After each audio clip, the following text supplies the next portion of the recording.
Cette semaine, 145 collégiens étaient réunis pour participer au raid organisé par l'UNSS, l'Union nationale du sport scolaire, qui choisit depuis plusieurs années le camping de l'Espiguette pour le déroulement de la compétition. Ouais, on a tout sur place. On avait la mer, le sable et les chemins. C'est vrai que pour gérer le VTT, la course d'orientation, le canoë, le paddle, on pouvait offrir quand même un bon cocktail à nos élèves. Alors d'une manière générale, la météo a été vraiment clémente avec nous. On savait qu'autour ça pleuvait et apparemment sur l'Espiguette on a été épargnés.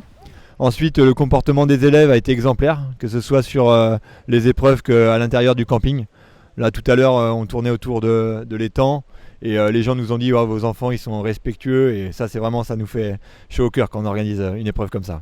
Un raid qui sonne comme un retour à l'activité sportive scolaire après que de nombreuses rencontres aient été annulées en raison de la pandémie. On a souhaité, en accord donc, avec nos partenaires institutionnels, donc de relancer l'activité scolaire en faisant cette rencontre au Gros du Roi au mois d'octobre, en début d'année, même si c'est un petit peu compliqué, et que je remercie les collègues qui se sont investis dans l'organisation de ce raid pour que ça soit une réussite, et puis bien évidemment nos partenaires qui nous soutiennent pour que effectivement le sport scolaire puisse redémarrer et avoir une belle saison en 2020-2021. On a évité au maximum le brassage en évitant que les établissements se croisent. Quand vous voyez, ils sont par 4, donc ils courent avec les élèves d'un établissement.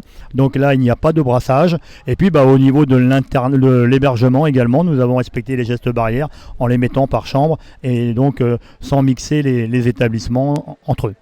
Et puis le dernier point, nous avons recensé tous les élèves et nous pourrons, au cas où l'ARS nous le demande pour un suivi ultérieur, leur dire avec qui ils étaient, quand ils étaient, où ils étaient. Donc toutes les mesures de précaution ont été prises et ont été respectées à la lettre. Pendant une journée et demie, ces sportifs en herbe ont pu regoûter avec plaisir à de nombreuses épreuves, ayant mobilisé intensément leur tête et leurs jambes. Ça fait longtemps qu'on n'a pas fait de compétition.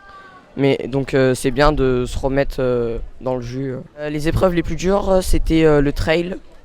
Donc c'est de la course, du vélo et de la course. C'était sur de nombreux kilomètres, donc c'était assez compliqué. Les plus amusantes, je dirais le kayak, parce que c'était une épreuve en mer. Et il y avait aussi la course d'orientation de nuit. En termes de résultats, les bonnes performances des élèves de Calvisson et de Brignon sont à noter côté gardois. Mais ce sont les collégiens de Mende qui terminent à la première place de ce raid et se qualifient pour le championnat de France, organisé prochainement sur l'île de la Réunion.